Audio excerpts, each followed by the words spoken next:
जय हिंद दोस्तों, स्वागत है आपका हमारे यूट्यूब चैनल पे। दोस्तों, पिछले वीडियो में हम प्रश्नावली 1.1 के सभी क्वेश्चन सॉल्व कर चुके हैं। दोस्तों, इस वीडियो में हम कुछ थ्योरी पढ़ने वाले हैं और उसी के साथ में प्रश्नावली 1.2 को भी सॉल्व करेंगे। तो दोस्तों, सबसे पहले हम इसके पहले जो पढ़ने वाले हैं अपरिमेय संख्या के बारे में पढ़ने वाले हैं। तो दोस्तों, सबसे पहले हम जान लेते हैं कि अपरिमेय संख्या क्या होती है। तो दोस्तों, जैसे कि हमने पहले पढ़ चुका है कि परिमेय, सबसे पहले हमें तो पता होना चाहिए कि परिमेय संख्या क्या होती है।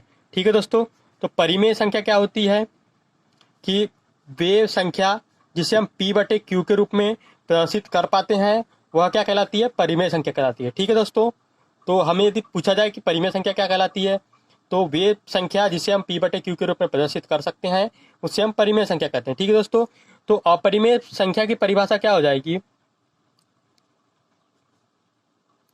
तो अपरिमेय संख्या की परिभाषा इसके जस्ट अपोजिट हो जाएगी। परिमेय संख्या की परिभाषा के जस्ट अपोजिट हो जाएगी कि वे संख्या जिसे हम p/q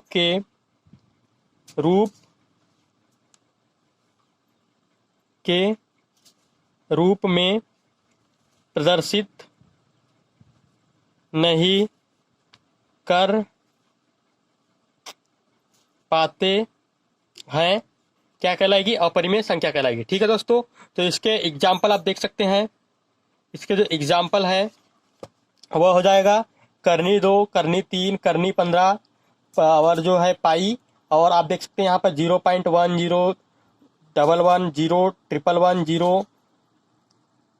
तो इस प्रकार दोस्तों जो संख्या है उसे हम अपरिमेय संख्या कहते हैं। ठीक है दोस्तों, यहाँ पर आप देख सकते हैं कि जो इसके एग्जाम्पल है √2, √3, √5। अब दोस्तों आप कहेंगे कि √4 को हम मतलब अपरिमेय संख्या में क्यों नहीं लेते हैं। ठीक है दोस्तों, तो अपरिमेय संख्या जो होती है कि किसे कहते हैं हम, जिसका हम वर्गमूल नहीं निकाल सकते पूर्णतः। ठीक है दोस्तों, लेकिन जो 4 है इसका हम वर्गमूल निकालें तो क्या आ जाएगा, 2 आ जाएगा। तो दोस्तों 2 एक क्या है, परिमेय संख्या है। तो दोस्तों जिसका हम पूर्ण वर्गमूल निकाल सकते हैं उसे हम अपरिमेय संख्या में नहीं काउंट करते हैं। ठीक है दोस्तों, तो जो है हमारे पास √2, √3, √5, √7, √6 इस प्रकार जो भी है उन्हें हम परिमेय संख्या में काउंट करते हैं। ठीक है दोस्तों, लेकिन हम √9 को हम परिमेय संख्या में काउंट नहीं करते। क्यों नहीं करते हैं, क्योंकि हम √9 का यदि वर्गमूल निकाले तो कितना आ जाएगा, 3 आ जाएगा। ठीक है दोस्तों, तो इसके बाद में जो है हम मतलब √9 को परिमेय संख्या में अपरिमेय संख्या में काउंट नहीं करते, क्योंकि ये क्या हो जाएगी, परिमेय संख्या हो जाएगी। उसी प्रकार दोस्तों पाई भी एक क्या है, अपरिमेय संख्या है। क्यों है, क्योंकि पाई का जो लगभग मान होता है 22/7 होता है, लेकिन दोस्तों इसका जो एक्चुअल मान होता है 3.1417। इस प्रकार जो है मतलब बहुत ज़्यादा अनंत तक होता है, तो इसलिए इसका जो एक्चुअल मान 22/7 लगभग लिया जाता है।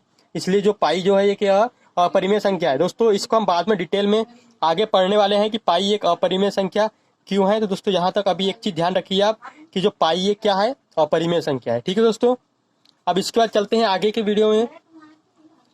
तो दोस्तों इसके आगे हमें पढ़ना है वास्तविक संख्या। आप यहाँ देख सकते हैं वास्तविक संख्या क्या है। दोस्तों वास्तविक संख्या के बारे में हमको आगे पढ़ना है।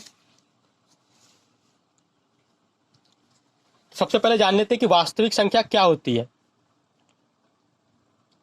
तो वास्तविक संख्या, ठीक है दोस्तों, तो दोस्तों वास्तविक संख्या कोई संख्या नहीं होती है। जैसे कि हमने इसके पहले पढ़े थे कि प्राकृत संख्या, पूर्ण संख्या, पूर्णांक संख्या, चौथा परिमेय संख्या, पांचवा अपरिमेय संख्या। तो दोस्तों इन सभी के जो संयुक्त रूप है, यदि इन सभी को हम एक साथ मिलाकर लिख दे तो इन सभी को जो है हम क्या बोलेंगे, वास्तविक संख्या बोलेंगे। तो कहने का तात्पर्य यह है कि वास्तविक संख्या के अंतर्गत इन सभी संख्या को हम काउंट करते हैं। मतलब इन सभी संख्याओं को मिला करके जो हम संख्या प्राप्त करेंगे या इन सभी संख्या के समूह को हम जो बोलेंगे उसे ही हम क्या कहते हैं, वास्तविक संख्या कहते हैं। ठीक है दोस्तों, तो यदि आपसे पूछा जाए कि वास्तविक संख्या के अंतर्गत क्या क्या आता है तो आप बताएंगे प्राकृत संख्या भी वास्तविक संख्या के अंतर्गत आती है, पूर्ण संख्या भी आती है, पूर्णांक भी आती है, परिमेय भी आती है और अपरिमेय संख्या भी वास्तविक संख्या के अंतर्गत आती है। ठीक है दोस्तों, अब इसके बाद जो हमें पढ़ना है, चलते हैं 1.2 के क्वेश्चन की ओर। ठीक है दोस्तों, हमने इसके पर थ्योरी पढ़ चुके हैं।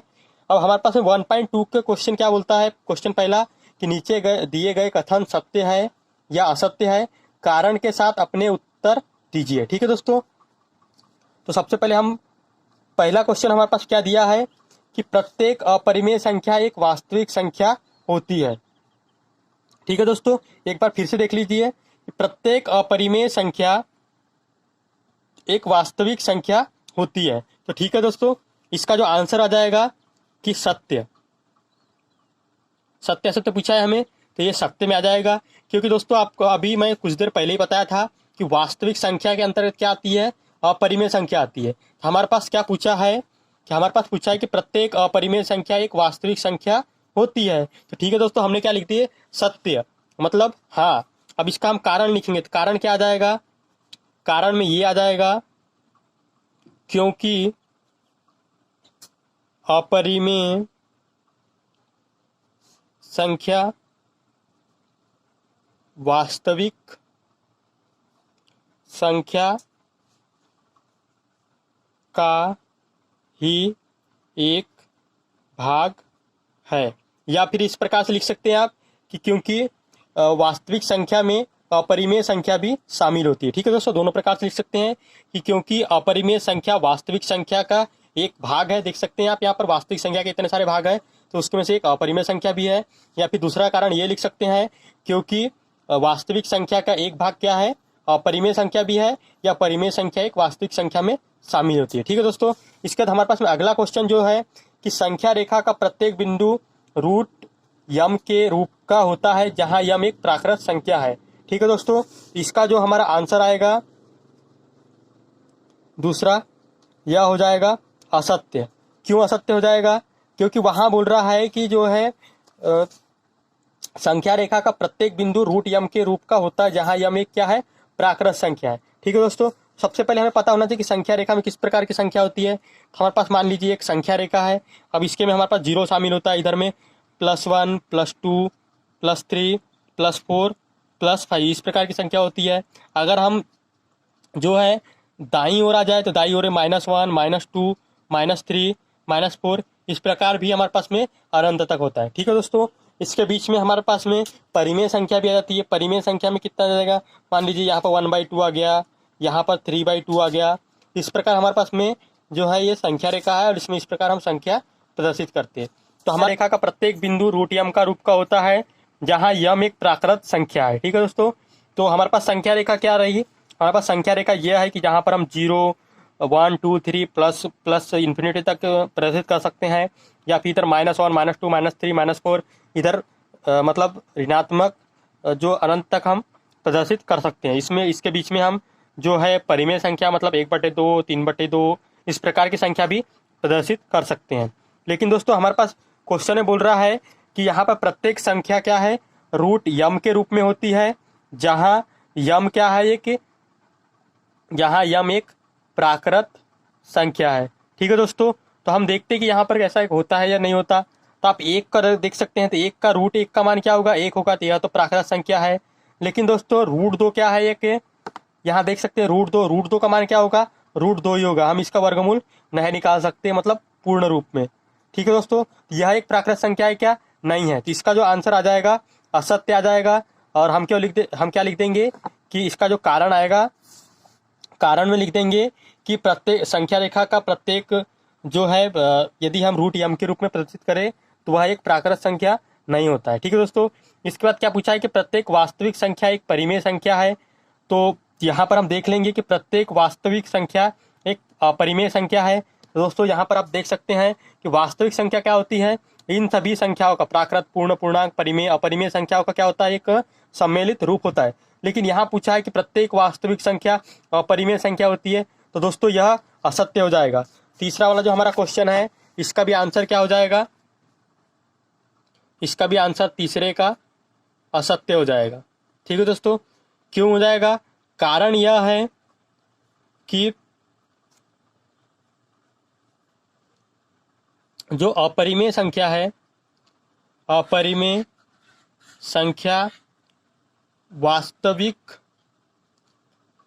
संख्या का भाग होता है, न कि वास्तविक संख्या अपरिमेय संख्या का भाग होता है।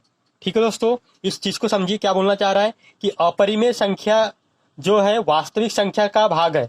मतलब जो है अपरिमेय संख्या जो है वास्तविक संख्या के अंतर्गत आती है, न कि वास्तविक संख्या अपरिमेय संख्या के अंतर्गत आती है या का भाग है। ठीक है दोस्तों, तो इस प्रकार हमारा जो है पहले वाले क्वेश्चन के हमने तीनों पार्ट को सॉल्व कर लिए हैं। दोस्तों अगले वीडियो में जो है आगे के जो क्वेश्चन है उनको हम सॉल्व करेंगे। दोस्तों वीडियो अच्छा लगा है तो वीडियो को लाइक करें, अपने दोस्तों के साथ शेयर करें और चैनल को सब्सक्राइब करना ना भूलें।